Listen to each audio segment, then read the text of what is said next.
Acerquémonos confiadamente al trono de su gracia.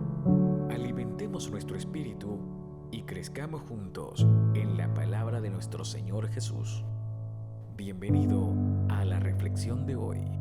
Gracias, hermanos, por acompañarnos nuevamente a la reflexión de este día de su iglesia Kemuel. Gracias por estar con nosotros. Si nos acompañas en Facebook, yo te voy a pedir que al final que oigas esta predicación, la compartas con alguien que lo necesita. Yo estoy segura que el Señor va a poner en tu corazón con quién compartirlo, porque hay muchas personas que necesitan oír este tema.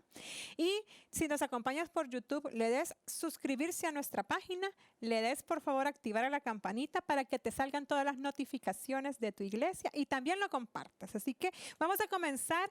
El tema de ahora es cómo desarrollar tu ministerio. Y el libro de Efesios, capítulo 1, verso del 4 al 5 nos dice: según nos escogió en Él antes de la fundación del mundo, para que fuéramos santos y sin mancha delante de Él, en amor habiéndonos predestinado para ser adoptados hijos suyos por medio de Jesucristo, según el puro efecto de su voluntad. La palabra de Dios nos está diciendo claramente que tú y yo fuimos escogidos desde el principio, desde antes de la fundación del mundo, desde antes que tu padre y tu madre pensaran en tenerte, desde antes que tú y yo estuviéramos en los planes de nuestros padres en nacer, o desde antes de que fuéramos un accidente para nuestros padres. Dios ya nos había pensado, Dios ya nos tenía planeado, Dios ya sabía que tú y yo íbamos a existir. Eso es lo que nos está diciendo desde la fundación del mundo. ¿Para qué? Para que tú y yo fuéramos santos y sin mancha. Fuimos predestinados para ser adoptados como hijos suyos por medio de nuestro Señor Jesucristo. Eso es lo que nos está diciendo. Pero ¿alguna vez te has dado cuenta de cómo las cosas pueden cambiar en tu vida de un momento a otro? Cómo rápidamente en un minuto podemos estar con una situación, pero a los 5 minutos o menos la situación está totalmente diferente. Cómo nuestra vida puede llegar a cambiar rápida y drásticamente de un momento a otro, para bien o para mal. Cómo las cosas pueden llegar a cambiar. Hubo un día en la historia, hace muchísimos años, en la historia de la humanidad, hubo un día que marcó un antes y un después de la historia de la humanidad. Hubo un día sumamente especial donde las implicaciones y las consecuencias derivadas de ese día marcaron un antes y un después para la humanidad, y fue un cambio y del destino del mundo entero. Eso pasó ese día, y nunca nos vamos a dar cuenta de cómo nuestras decisiones pueden afectar nuestras vidas y las vidas de todas las personas que están a nuestro alrededor, la vida de nuestra propia familia. Nunca nos vamos a dar cuenta, si no tomamos decisiones acertadas y positivas, de cómo esas decisiones pueden impactar la vida de tus hijos. Nunca nos vamos a dar cuenta de eso. Y un día hace miles de años hubo un hombre llamado Simón que viajó desde su ciudad natal, que era Cirene, hacia lo que ahora conocemos como Libia, en Jerusalén, y viajó hacia ahí, y se cree que estuvo ahí para visitar la ciudad y para poder participar y poder vivir de la fiesta de la Pascua, que era lo que se estaba celebrando. Y yo creo que nunca pasó por la mente de Simón que ese día, viernes, iba a cambiar drásticamente su vida. Yo creo que nunca pasó por su mente que ese viaje iba a haber un antes y un después en su historia. Nunca pasó por su mente que lo iban a agarrar ese día, así de pasón, mi hermano, para que ayudara al Salvador del mundo, nuestro Señor Jesucristo. Y esto lo vemos en el libro de Marcos, capítulo 15, verso 21. Léalo por favor conmigo. Y obligaron a uno que pasaba, Simón de Cirene, padre de Alejandro y de Rufo, que venía del camino, a que llevase la cruz. Simón se encontró en ese momento en la vía dolorosa. Él había llegado, había bajado de su tierra, dice la palabra, para poder celebrar la Pascua. ¿Y a dónde se encontró? Se encontró en la Vía Dolorosa. Se encontró en el lugar oportuno, en el momento preciso, mi hermano. Eso fue lo que a él le pasó. Y mientras él estaba en ese lugar, iba pasando Jesús. Iba pasando Jesús en todo su calvario, en ese momento tan duro que a él le tocó vivir para salvar a la humanidad. Allí iba pasando, iba llevando la cruz.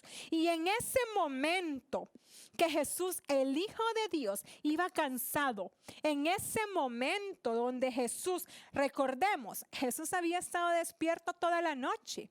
En esa noche Jesús había vivido un calvario. Su cuerpo humano, su cuerpo físico estaba deshidratado, había perdido mucha sangre porque había recibido muchos golpes, había sido maltratado, había sido vituperado, había recibido toda la maldad que la humanidad le podía hacer físicamente a su cuerpo en ese momento. Jesús lo había vivido. Entonces se cree que Jesús había hasta perdido sangre. Entonces Jesús cayó al suelo por agotamiento físico, que para un ser humano es normal que suceda. Quizás el cuerpo de él era muy fuerte, pero aún así sufrió de agotamiento físico. Y en ese momento que él estaba llevando el pecado del mundo entero y que la carga era tan pesada, en ese momento donde con la cruz ya no podía continuar, en ese momento Simón fue arrojado al drama de ese día. Agarraron a un hombre que estaba por ahí, en medio de la multitud, y le pidieron que cargara la cruz de Jesús, que le ayudara a Jesús. Y Simón ayudó a cargar esa cruz pesadísima que Jesús tenía. Y fíjese algo bien importante. Simón encontró el destino en un camino. Y en ese camino que le podemos llamar casualidad, en ese camino que le podemos llamar por aquí iba pasando, en ese camino que le podemos llamar por aquí estaba. En ese momento, Simón encontró un destino diferente para su vida y para la de los suyos. Miles Monroe dice, tu destino es elegido por Dios, tu futuro es seguro, pero que llegues allí depende de ti y de tus decisiones. Eso dice este pensador, y nada es casualidad. Así como Simón Pedro se encontró en el camino a Jesús y no fue casualidad, así puede ser que tú y yo este día estemos oyendo esta prédica y tampoco sea casualidad, porque este día Dios viene a decirte, tienes que retomar tu ministerio. Tienes que retomar eso que Él te está pidiendo que tú hagas. Tienes que retomar el ministerio que Dios te ha dado para tu vida. Eso es lo que Él te viene diciendo. Pero si escudriñamos un poco la escritura, vamos a poder ver qué es lo que pasó con Simón. Porque la escritura no lo vuelve a mencionar. No menciona qué sucedió con este hombre cuando crucificaron a Jesús. No menciona nada. Solo lo menciona en un párrafo. Pero fíjese si nosotros escudriñamos más. ¿Quién era él? Dice, Simón de Cirene, padre de Alejandro y Rufo, que venía del campo. Eso es lo que dice. Nos dice padre de quién era. ¿De quién era, mi hermano? De Alejandro y de Rufo. Pero fíjese lo que dice Romanos 16:13. Muchísimo más adelante en el libro de Romanos. Dice, saluda a Rufo. ¿Hijo de quién? Hijo de Simón. Saluda a Rufo, escogido en el Señor, a su madre y mía. Oiga bien, saluda a Rufo, escogido en el Señor. Ahí tenemos algo sumamente importante. ¿Escogido en quién? En el Señor, a su madre y mía. ¿Qué nos está diciendo? Que el encuentro que muchos de nosotros podemos creer casual para Simón no fue casual. Ese encuentro determinó un antes y un después para la vida de Simón y para la vida de su familia. Ese encuentro casual de estar en un lugar y que lo agarraran para ayudarle a Jesús a cargar la cruz, ese encuentro casual se convirtió en la salvación para los suyos. ¿Qué te estoy queriendo decir este día, iglesia? Que tu principal ministerio en tu vida es tu familia. así como lo fue para Simón. Y muchos de nosotros podemos anhelar tener un ministerio y ser salmista en una iglesia, anhelar y tener un ministerio de predicación, anhelar y tener un ministerio de ser músico, de orar por otros, de predicar la palabra, de ser misionero para viajar por el mundo. Pero mi querido hermano, tu principal ministerio es tu familia. Llevar tu familia a los pies de Cristo, pero no solamente tener hijos que asistan a la iglesia. Yo tengo un hijo de 14 años que va a la iglesia todos los domingos conmigo, pero eso no me garantiza que mi hijo tenga una relación íntima, cercana y personal con nuestro Señor Jesucristo. Y eso es lo que yo tengo que trabajar en él, con mi testimonio y con todo lo que ya vamos a ver, porque es fácil que nuestra familia se aleje de Dios. Es fácil que ellos se alejen de Dios. Entonces, ¿qué es lo que te vengo a decir este día? Te vengo a retar a que trabajes en tu principal ministerio, que es tu familia. Pero ¿cómo lo vamos a hacer? ¿Cómo lo vamos a lograr? Tenemos que trabajar en 3 áreas importantes para poder acercar a nuestra familia y lograr llevarla a los pies de Cristo. La primera área es la oración. La oración lleva a tu familia en oración todos los días a la presencia de Dios. No te canses de orar. No te canses de clamar y de entregar sus corazones. Por más hijo rebelde que exista, por más esposo alejado de Dios, por más mujer perdida de Dios, por más familia o padres que no quieran escuchar de Dios, por más hueso duro, corazón de piedra que existe en tu familia, Dios te viene diciendo este día, no te canses de orar. Mira lo que dice Mateo 7 del verso 7 al 8. Pedid y se os dará, buscad y hallaréis, llamad y se os abrirá, porque todo aquel que pide recibe, y el que busca halla, al que llama se le abrirá. Eso dice la palabra de Dios. Lo segundo que tenemos que hacer es cuidar nuestro testimonio, porque eso es clave para que nuestra familia llegue a los pies de Cristo. Eso es clave. Tú y yo somos el representante de Jesús ante los ojos de ellos que no son creyentes o que son creyentes a medias, o que son creyentes tibios, o que son creyentes que se están alejando, o que son los que han oído nada más, pero aún no han llegado a los pies de Cristo como verdaderos cristianos. Tú y yo somos los representantes de Cristo. Procuremos vivir una vida lo suficientemente recta para que ellos quieran lo que nosotros tenemos. No hay manera en que tú y yo, sin tener un buen testimonio frente a nuestra familia, no los hagamos llegar a los pies de Cristo. El libro de Mateo, capítulo 5, verso 16, de la traducción del lenguaje actual nos dice: de la misma manera, la conducta de ustedes debe ser como una luz que ilumine y muestre cómo se obedece a Dios. Escúchalo bien, se lo vuelvo a leer. De la misma manera, la conducta de ustedes debe ser como una luz que ilumine y muestre cómo se obedece a Dios. Y eso es lo que Dios nos está pidiendo. Y el tercer punto con el que voy cerrando es la declaración. La palabra de Dios en tu boca, mi querido hermano, tiene poder. La palabra de Dios tiene poder. Y esa es una promesa que Dios nos ha dado. Y para hacer realidad este poder o esto en tu familia, tenemos que proclamar la palabra de Dios en sus vidas.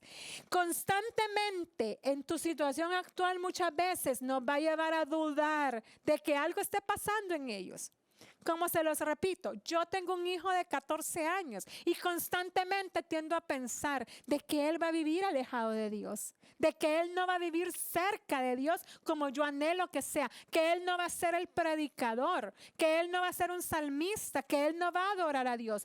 Pero cuando el enemigo se encarga de meterme esos pensamientos por medio de quizás lo que yo veo o las acciones que él hace o la inmadurez misma de la adolescencia, Cuando el enemigo se encarga de meterme todas esas ideas, cuando eso sucede, yo comienzo a declarar sobre la vida de mi hijo.